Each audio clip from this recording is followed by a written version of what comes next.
Hello guys. അങ്ങനെ പശ്ചിമ ബംഗാളിലെ ആദ്യത്തെ BJP മുഖ്യമന്ത്രിയായിട്ടുള്ള സുവേന്ദു അധികാരി ഇന്ന് സത്യപ്രതിജ്ഞ ചെയ്തിരിക്കുകയാണ്. മുഖ്യമന്ത്രി കസേര വിട്ടുകൊടുക്കാൻ തയ്യാറാവാത്ത മമതാ ബാനർജിയെ പറ്റിയിട്ട് ഞാനൊരു സർക്കാസ്റ്റിക് വീഡിയോ ചെയ്തിട്ടുണ്ടായിരുന്നു. അതിൻ്റെ അകത്ത് ഞാൻ ഓൾറെഡി പറഞ്ഞിട്ടുണ്ടായിരുന്നു, ഇനി ബംഗാളിനെ പറ്റിയിട്ട് നിറം പിടിപ്പിച്ച കഥകളും കവിതകളും വീഡിയോകളും ഒക്കെ ഇനി വന്നുകൊണ്ടിരിക്കും എന്നുള്ളത്. അത് ഇപ്പൊ ഈ കഴിഞ്ഞൊരു ആഴ്ച കൊണ്ട് വന്ന് തുടങ്ങിയിട്ടുണ്ട് കേട്ടോ.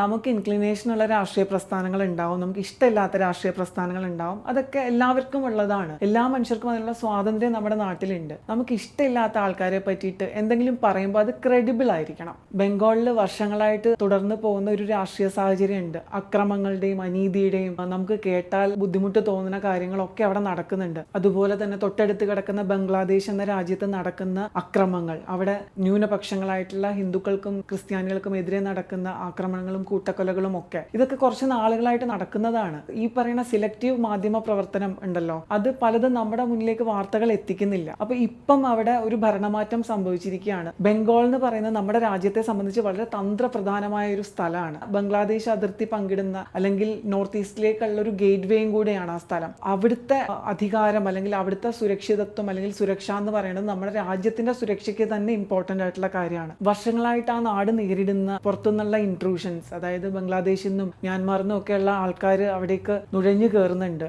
അതിൻ്റെതായിട്ടുള്ള കുറെ പ്രശ്നങ്ങളുണ്ട് അവിടെ. ബംഗാൾ ഓൾറെഡി അക്രമാസക്തമായ ഒരു സ്ഥലമാണ്. ഇന്നും ഇന്നലെയല്ല, വർഷങ്ങളായിട്ട് അങ്ങനെയാണ്. അവിടെ ഇനി മാറ്റങ്ങൾ വരുത്തിയെടുക്കണം. അവിടുത്തെ ആൾക്കാർക്ക് ബേസിക്കലി വേണ്ട കമ്മ്യൂണിറ്റീസ് പ്രൊവൈഡ് ചെയ്യണം, അവർക്ക് എഡ്യൂക്കേഷൻ കൊടുക്കണം. അവരുടെ ആ ഒരു കൾച്ചർ തന്നെ മാറ്റിയെടുത്താൽ മാത്രമേ ആ നാട്ടിൽ മാറ്റങ്ങൾ വരുള്ളൂ. അപ്പൊ അത് ഒരു ദിവസം BJP വന്നു എന്ന് വെച്ചിട്ട് അവിടെ സ്വിച്ച് ഇട്ട പോലെയുള്ള ഒരു മിറക്കിലും സംഭവിക്കില്ല. അവിടെ പതുക്കെ പതുക്കെ മാറ്റങ്ങൾ വരിക തന്നെ വേണം. അതിന് വരുത്താൻ BJPക്ക് പറ്റിയിട്ടില്ലെങ്കിൽ BJP സർക്കാർ ഒരു പരാജയമാണെന്ന് നമുക്ക് പിന്നെ പറയാം. അതിന് അവർക്കൊരു ടൈം കൊടുക്കൂ. തെരഞ്ഞെടുപ്പിന് ശേഷം നടക്കുന്ന കോലാഹലങ്ങളിൽ നമ്മുടെ നാട്ടിൽ നടക്കുന്ന കാര്യങ്ങൾ ഇവിടെയുള്ള പലരും കാണുന്നുമില്ല, കേൾക്കുന്നുമില്ല. ഇവിടെ ആടിന്റെ തല കെട്ടിത്തൂക്കി വിജയാഘോഷം പലയിടത്തും നടത്തുന്നത് പ്രതീകാത്മകമായിട്ട്. അതുപോലെ തോറ്റ സ്ഥാനാർത്ഥിയുടെ പോസ്റ്റർ വെച്ചിട്ട് അതിൽ ബോംബ് പൊട്ടിച്ചുമാണ് ഇവിടെയുള്ള വിജയാഹ്ലാദങ്ങളൊക്കെ നടത്തുന്നത്. ഇതൊന്നും ആരും കാണുന്നില്ലാവോ?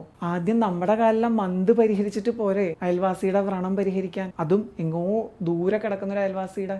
മലയാളി സൈബർ സ്പേസിൽ ഇങ്ങനെയുള്ള കുറെ പ്രൊപ്പഗാൻഡകൾ അവിടെ ഇവിടെയൊക്കെ കണ്ടപ്പോൾ എനിക്ക് തന്നെ തോന്നി അത് നിങ്ങളുടെ മുന്നിൽ സംസാരിക്കണം എന്നുള്ളത്. ഞാൻ മുമ്പും പറഞ്ഞിട്ടുള്ളതാണ്, പ്രൊപ്പഗാൻഡകൾക്ക് ഇനി ആയുസില്ല ശരിക്കും. കാരണം ഇപ്പൊ നമുക്ക് റിയാലിറ്റി എല്ലാം അപ്പപ്പം തന്നെ അറിയാൻ പറ്റുന്നുണ്ട്. അപ്പൊ ഇതൊരു പ്രൊപ്പഗാൻഡയാണ് എന്നുള്ളത് ഓൾറെഡി നമ്മൾ തിരിച്ചറിയുന്ന വസ്തുതയാണ്. അപ്പൊ അതിൽ തന്നെ വീണ്ടും കൊണ്ട് ഈ വില്ലനെ പിടിച്ച് നായകനും നായകനെ പിടിച്ച് വില്ലനും ആക്കി നമ്മുടെ മുന്നിൽ പ്രസന്റ് ചെയ്തിട്ട് കാര്യമില്ല. കാരണം വില്ലൻ വില്ലനാണെന്നും നായകൻ നായകനാണെന്നുള്ള വ്യക്തമായിട്ടുള്ള ബോധ്യം ഇപ്പൊ പൊതുവിൽ ഒരുവിധം എല്ലാ ആൾക്കാർക്കും ഉണ്ട്. അതിനുള്ള സോഴ്സസും റിസോഴ്സസും നമ്മുടെ കയ്യിലുണ്ട്. അപ്പോൾ അടുത്ത വീഡിയോയിൽ മറ്റൊരു വിഷയമായി വരുന്നത് വരെ tata, bye bye, see U.